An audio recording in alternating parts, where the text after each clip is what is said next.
What is the right Christian attitude to war? I'm speaking in November 2022 after Remembrance Sunday. And from this perspective, 2022 has brought with it possibly the most justified war in my lifetime, in the sense of kind of what is a just war, what are the criteria for a just war. This is a country in Ukraine where there's been a kind of heedless power grab of an invasion by a brutal dictator, and doesn't seem to care about the damage he inflicts. And it would seem only right, in Christian terms, to stand up to that bully and defend the territory and the freedoms people have. But the cost is pretty great. The Christian teaching against killing is very strong. So how could you say that? And I think it's worth then addressing, is there a pacifist position here? How could a pacifist position make sense of what's going on in Ukraine? And I think it would go something like this. You've got to think of it 20 years on from today.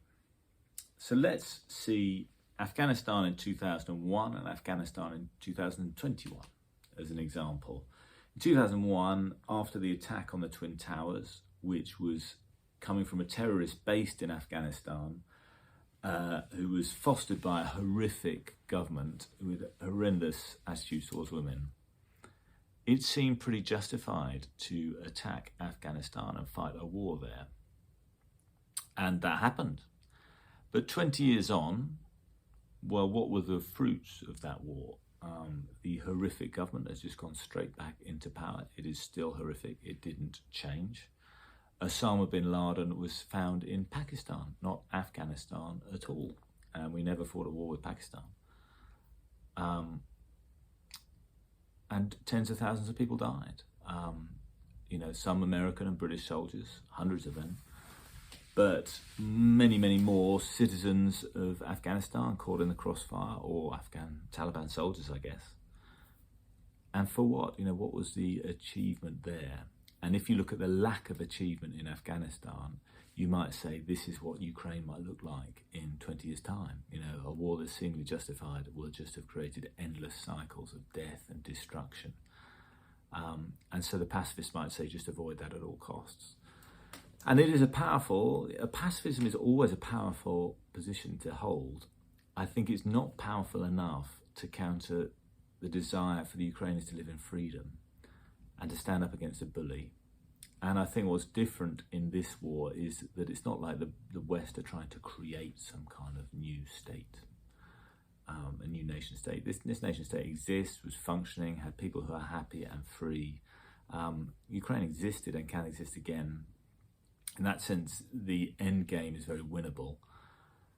And I can't say, honestly, that it would be wrong for Ukrainians to defend themselves against this Russian aggression. I just can't do that. I think it's right that they're doing it. So I think 2022 presents us with a justified war. The next question, though, is your attitude to that war. And this is where you have to be cautious, because you can get in a triumphal position. At least I've noticed it in myself. I don't know if you've seen any of those kind of news websites when they have videos from the war, because everything is filmable on a mobile phone these days. And I was looking at some short clip in which a low-flying Russian helicopter got brought down by a Ukrainian soldier firing some kind of missile launcher from the ground. And part of my reaction was, yeah, isn't that fantastic that these invaders got brought down? But what was I actually watching in that clip? I was watching the death of, I don't know how many people were in that helicopter, 2, 4, 10. Probably a horrible death. Those people who died in that helicopter had fathers and mothers who will never see them again. They had friends, lovers, whatever. This is not a great thing. This is an awful thing that I was watching. And I was watching like as if I was watching a movie. Really not a good thing to be doing. And I think we have to try and extract from ourselves, even if we recognise something is necessary, extract any kind of triumphalism. It is just a disaster whenever there's a war. War is absolutely disastrous. And the awful truth about humans is that we invest a lot of our expertise in it. If you think about, a plane, Take a plane as an amazing bit of kit. It's amazing we can get machines to take people up in the air.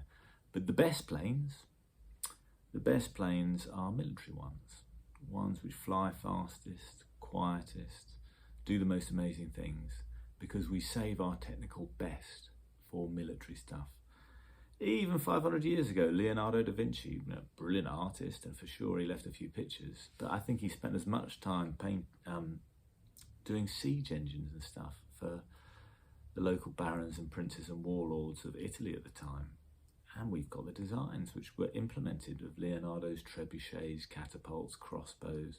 The greatest mind known to human history spent too much of his time designing weapons of war that would kill other human beings.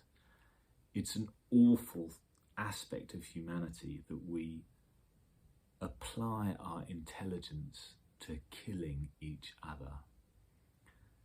So even as you concede, perhaps reluctantly but truthfully, that the war is justified, there is no rejoicing, there's no joy in that. War is always a tragedy. We live with it, but we should never triumph in it or glory in it. Amen.